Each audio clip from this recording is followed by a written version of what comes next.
The Tom Woods Show, episode 691. Prepare to set fire to the index card of allowable opinion.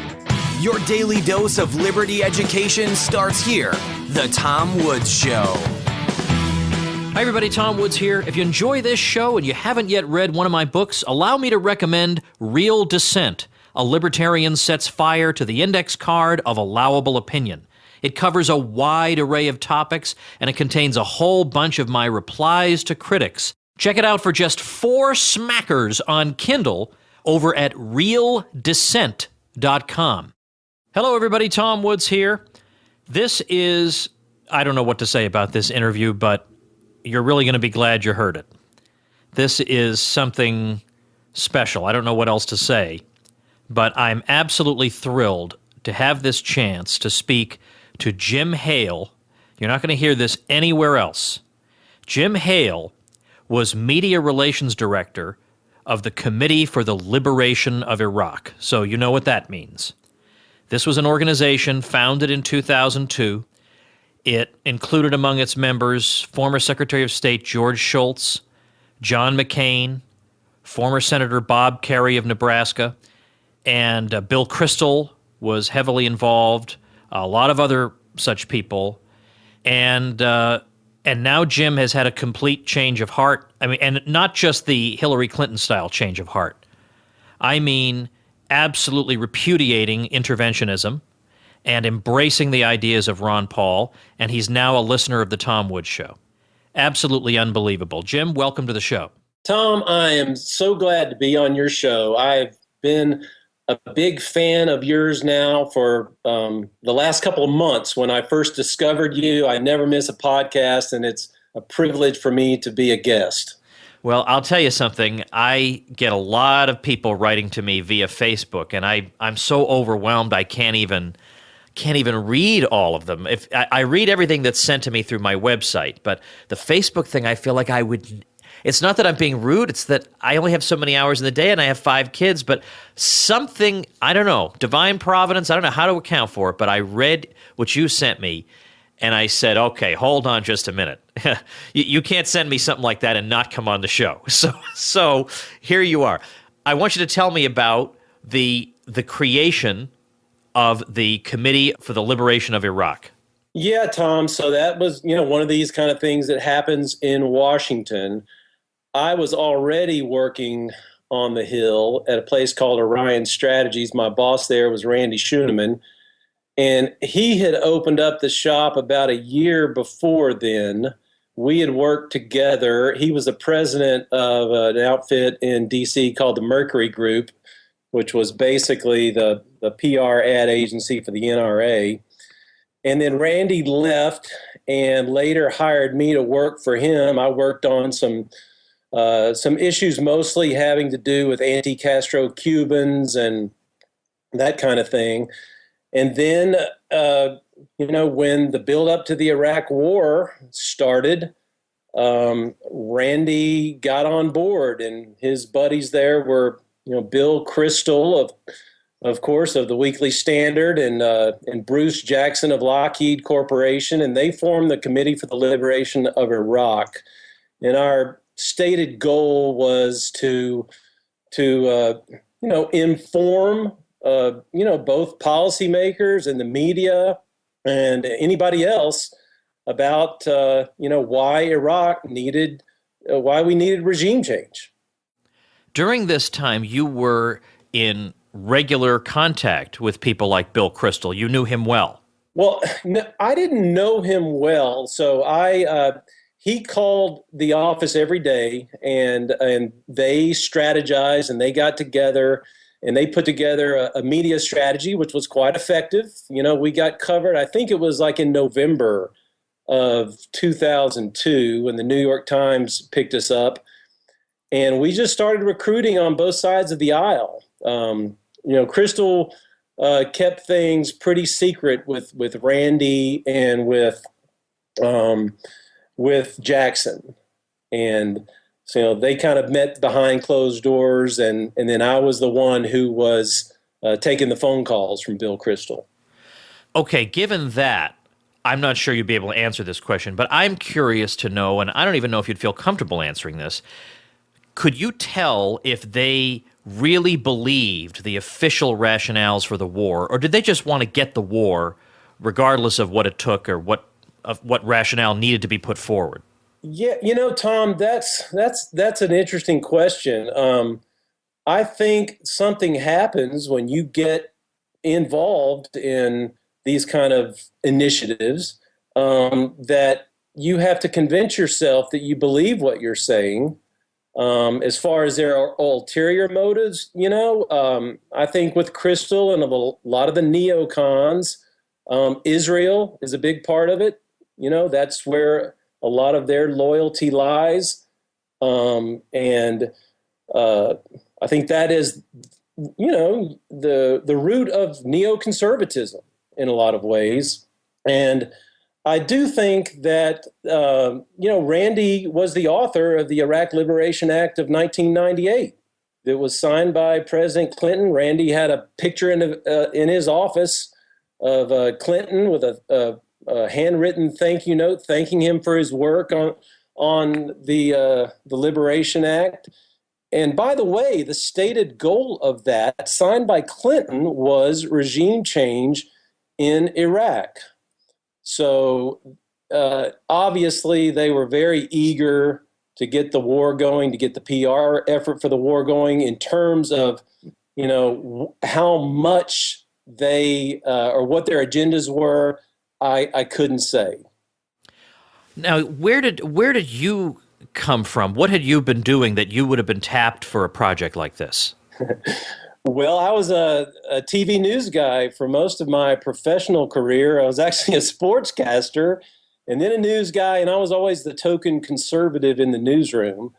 So I got fed up with the TV news business. I was a news anchor in Richmond, Virginia, was my last stop, and I got a chance to go work for the NRA, so I took it. I went to Washington, and I became a true believer. I was the guy that was always listening to Rush Limbaugh, and came into the newsroom and started debating with my liberal colleagues, and felt like, it's time for me to go to Washington and become a conservative warrior. And Randy and I were allies. We were pro-gun allies with the NRA, and we got on board there with the big campaign in 2000 when Rosie O'Donnell and the Million Mom March was happening, and we went to battle with them. And it was high times. When you're in Washington and you're in the midst of those battles, it almost takes on the feel of like a sporting contest. And for me, I'm an athlete. That's my background. I said, yes, I'm all in here. So Randy just invited me to come and work with him. He knew about my background in the media. We were very successful promoting the anti-Castro Cuban cause. We had a great success with that. And so when the Committee for the Liberation of Iraq was formed, I was the natural go-to guy for that. Have you publicly said anything about the change of heart you've had about all these issues? I haven't, Tom. Whoa. Hold on a minute. This is a Tom Woods Show exclusive? That's exactly right. Oh, get out of town. Fantastic. All right. So look, I got to be honest with you. I was on board with the Rubio campaign, and then I tried to love Cruz, but Tom, a weird thing happened. Like the morning after Cruz got demolished in the Indiana primary, I woke up and I felt this strange sense of relief. Like, okay, I don't have to drink the Kool-Aid anymore. And, honestly, I think that I had been defending the Iraq war for so long with the same old tired talking points. But I do believe that in 2008, Ron Paul really sort of cracked the door open for me. And then again in 2012, ultimately I would dismiss him and just say, oh, this talk about blowback, this is anti-American. All that. And I just couldn't go that far. But in this election season, I just had to reevaluate everything. So it wasn't long, it's only been a couple of months now that that I landed on your website somehow. I started listening to your podcast, going back and reading the rationale for Ron Paul's foreign policy. I read his book, The Revolution. I've got a big stack of books that I've taken right off of your website, right in front of me here. And so I just feel like, Tom, that I was wrong.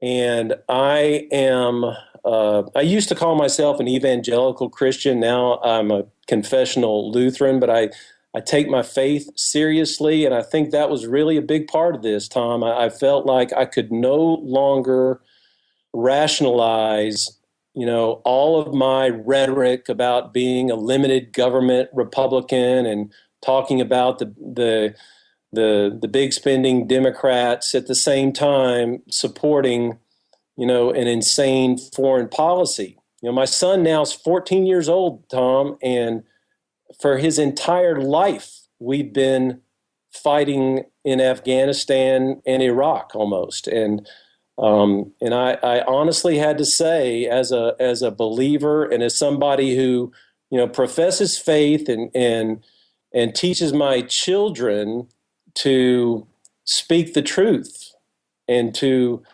reconcile the way they live with their faith, I could not reconcile it anymore. It's interesting you mentioned being a Lutheran. I used to be in the Missouri Synod, actually.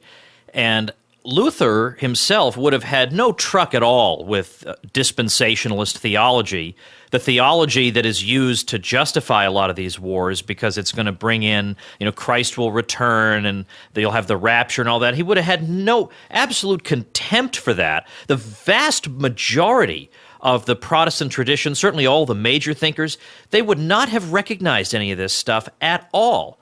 And that, to me, that's one of the difficulties of, Luther had more respect for tradition, I think, than some of the later Protestants did. But the trouble is when you have almost no grounding in tradition, somebody can come along 1850, 1900 years later with a whole new theology, basically, and you just get swept up in it instead of saying, well, wait a minute, if this is so true, how come we didn't know it 1850 years ago? Well, Tom, that's a big part of it. That, you're really on to something right there. And that's part of the reason why I'm speaking up now, because I want to talk to my fellow evangelical Christians, theologically conservative Christians who are instinctively politically conservative, because this is a big problem, especially in the South. Today's typical low church evangelical Christians have little or no interest at all in church history. They've become so anti-sacramental and anti-historical that they really don't even care anymore. They don't say the creeds. They know nothing of the church councils or the heresies that were overcome. And that same type of historical ignorance applies to politics as well, and conservative politics. A young neocon today has no clue that Republicans, were the anti-interventionist of the early last century, and that Democrats were the ones going around trying to make the world safe for democracy. So this is something we really need to confront. I want you to tell me what exactly it was. Was there, because sometimes with me, when I change my mind on a big, big issue, it starts off with a small thing that might not have any effect on anybody else, but that small thing hits me and gets me wondering and gets me reading and thinking, and then I change my mind. What was not that it would be the definitive argument that would change anybody's mind, but what was it for you that actually made you stop in your tracks and say, good heavens, I might have actually been seriously wrong about a major, major thing? I think, Tom, I watched all of the Republican debates, and it was quite entertaining. I sat down, my wife and I sat down and watched them. We made popcorn, and I just watched them with great, ghoulish fascination, you might say. But we were told that really the choice, if you listen to conservative Christian radio, that Cruz was really the guy, who had, a deep Christian background and the self-professed evangelical. And then this is the guy talking about carpet bombing and accelerating and, ramping up things. And I just thought, wait a minute, something about what the way he was saying it too just didn't sit right with me. And then again, I just kept thinking about, what is the world that my 14-year-old son is going into? And everybody else was focused on, Trump all the time, oh, what is he saying? Oh, he's a racist. And then, I noticed, isn't it interesting? I live in Virginia. I used to live in Virginia Beach. That's where I was a sportscaster for 8 years. Virginia Beach has the largest population of active and retired Navy personnel in the world.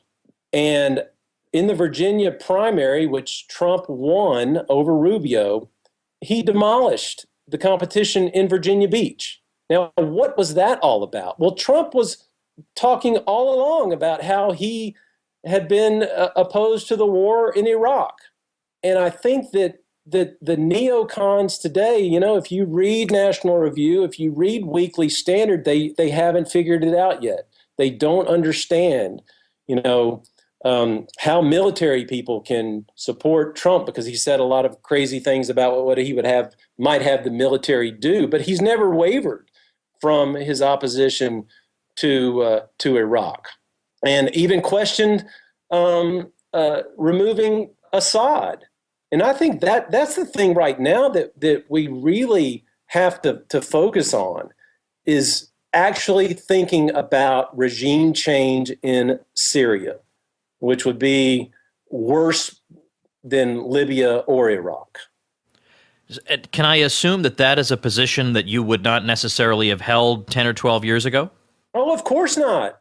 No, I mean, everybody was, going nuts a couple of years ago that, oh, he's gassed his own people, we got to get him. But, interestingly, I heard an interview, it was right after, it must have been 4 years ago, with Ryan Crocker, who was, the ambassador to Iraq that we installed. And he gave the most devastating critique of possible regime change in Syria that I have ever heard, and talked about what it would amount to. And everything he said 4 years ago is exactly what has happened.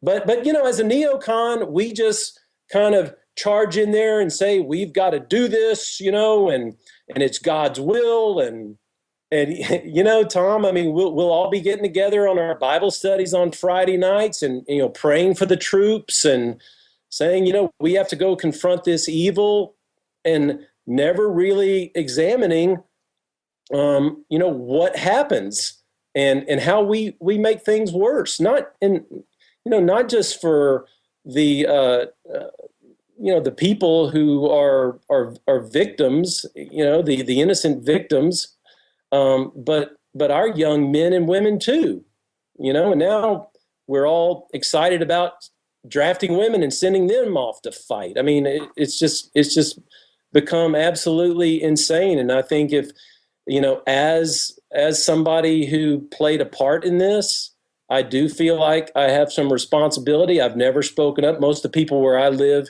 near Richmond don't know anything about my past, because I don't talk about it very often. But I think it's time to speak out. It's time for former neocons to speak out and say, this is enough.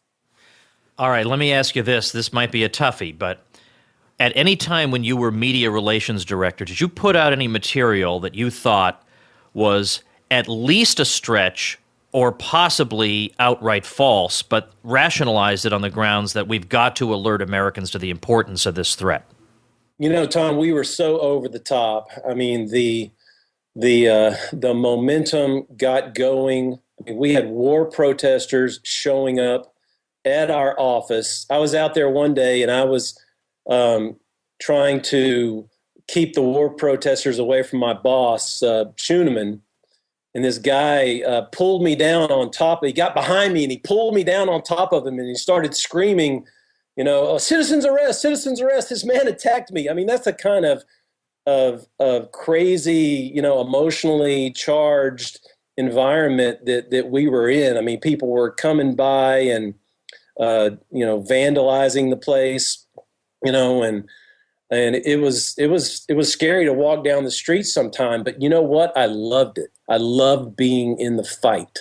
I loved, all the self-righteous indignation and, laughing at the liberals. And, right next to our office, there was one of these anti-death penalty organizations. And, I just thought that, that they were a bunch of morons at the time.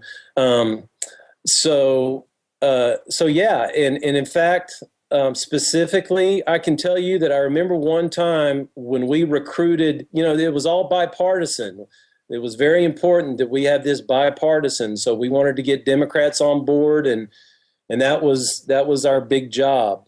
And I remember that we got Evan Bayh on board. So finally, that was a big deal. Hey, we've got a Democratic senator who's joined the committee, and so we had to send out a press release. So Bayh had committed, but I couldn't get him that day. I couldn't get him to go on record to say anything. So Randy tells me at the time, he says, "Well, just go on to the record. So, you can go online and pull up floor speeches that people make at thomas.gov and pull a quote." I was like, "Oh, really? You really want me to do that?" And this was like a quote from the year before. Okay. So I made up this press release, and I plugged in this quote that kind of made it look like Bayh was a fresh quote on his, joining the committee. And in fact, you can actually go on Google now and you can see the exact press release that I sent out. And 15 minutes later, Bayh's chief of staff was on the phone just screaming at me like, "Where did you get this?"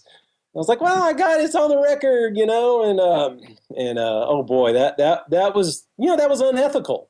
But I didn't hesitate to do it, Tom. Like I said, it was like we were in a big game or something. And when you're in Washington and, you're trying to win, you're trying to crush the other guys.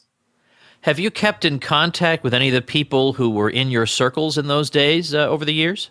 You know what? I haven't. Actually, that event actually led to my quitting.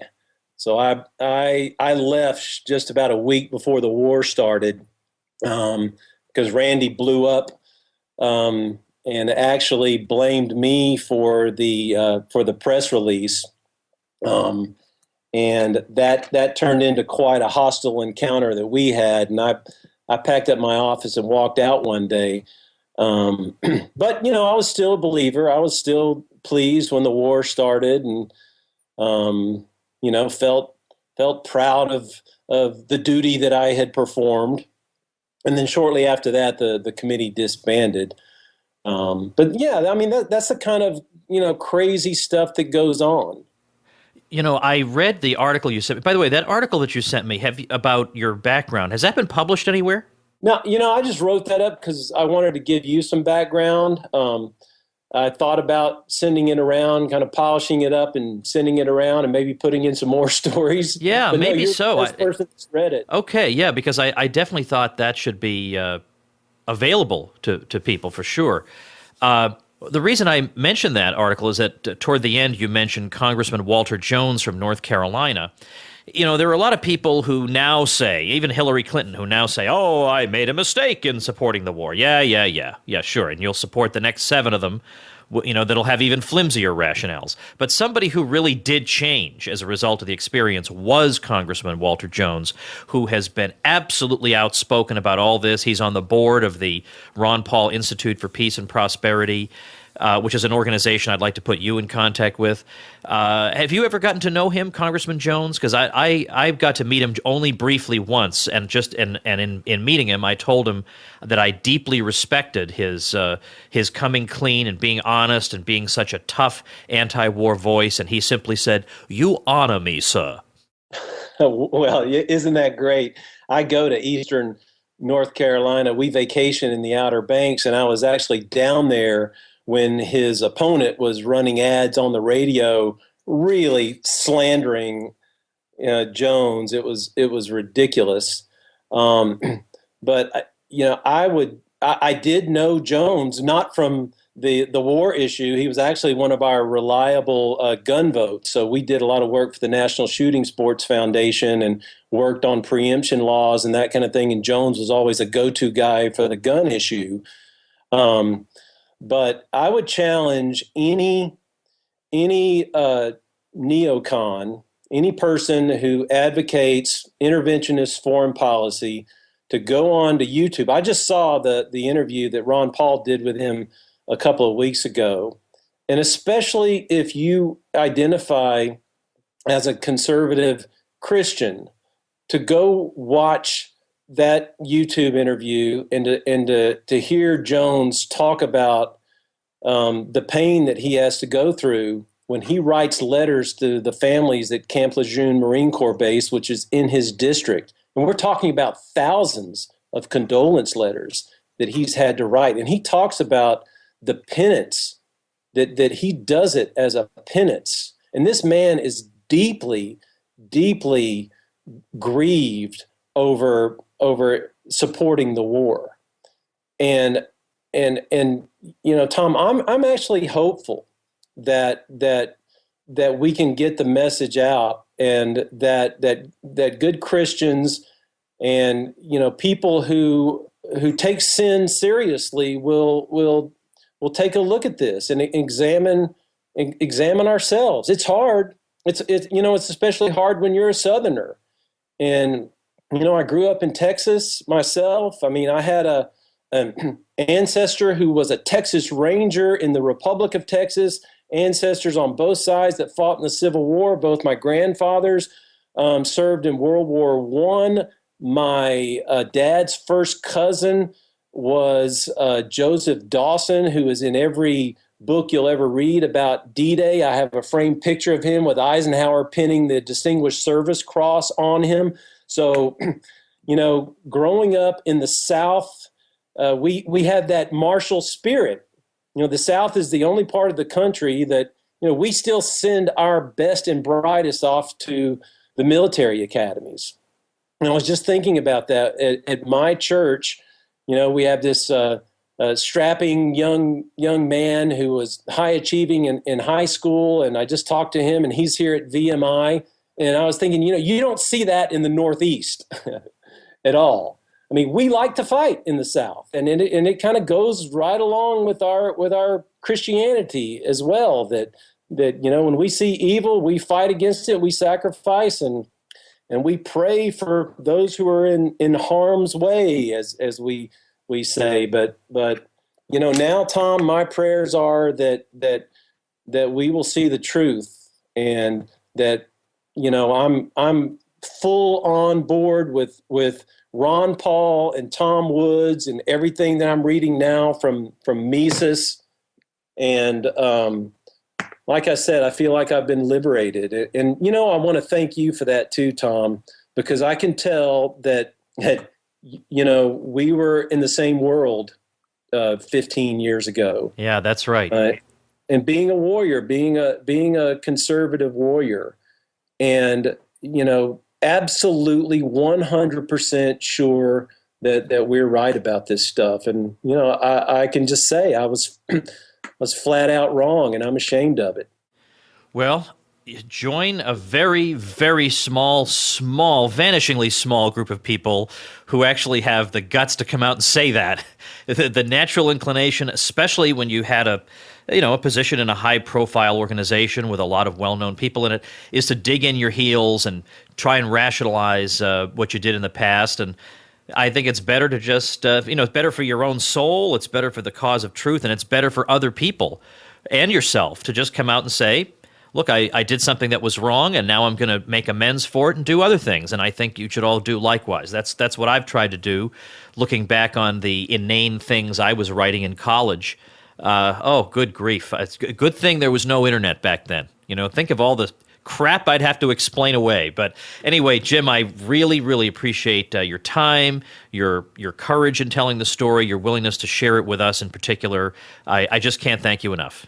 Well, Tom, I owe you a big debt. Everything that I hear on your podcast and in what you write, I'm almost through right now with the Politically Incorrect Guide to American History, which is outstanding. Thank you. I know this comes deep from within, and God has blessed you with extraordinary communication abilities, and I thank you, sir, for everything that you are doing. Thanks again, Jim. All right, everybody, I told you that was going to be something terrific, and there it is for you. Before I let you go, a couple quick things. Another site started by a Tom Woods Show listener. This one is planbprep.com. planbprep.com. And the slogan is, be ready for the unexpected. And so far, the site it's obviously a prep site to be prepared for, various contingencies that may occur. But in particular, there's emphasis on generators. How much of a generator do you need? What generator is best? What's a good portable generator? These sorts of questions you can check out at planbprep.com. And I'm going to link to this site at tomwoods.com/691 as the listener website mentioned. So check that out, planbprep.com. And remember, if you want to get your website or blog mentioned on the show and linked on my site, and just the fact that it's linked on my site will help you in the search engines, then check out tomwoods.com/publicity before you start up the site, and you'll see how to do that, plus get a bunch of free goodies from me as well. All right, that's it. Remember, the episodes are a little sporadic over the next few weeks as I move across the country. So please just continue to be patient. I'm going to put out as many episodes as I can without losing my mind. Thanks so much for listening, everybody. Become a smarter libertarian in just 30 minutes a day. Visit TomWoods.com to subscribe to the show for free, and we'll see you next time.